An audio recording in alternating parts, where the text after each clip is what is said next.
লাখ অথবা 3 লাখ। কত টাকা খরচা হলে কি আরই করব, তাই জন্য পড়াশোনা ভালো করে করো। আরে টাকা টাকা 500 টাকা, 100 টাকা, দুটো মিলিয়ে 1000, হাজারে হাজার দুটো 2000। একটা একটা গাড়ি কিনতে গেলে 1 লাখ না ক লাখ। 1 লাখ থেকে একটু কম টাকা লাগে।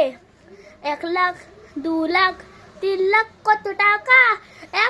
1 কোটি তো ছেড়েই দাও, কাউকে পায় না। আরে টাকা টাকা টাকা উড়ে যায় রে, টাকা কোথায় নিমেষে উড়ে যায়।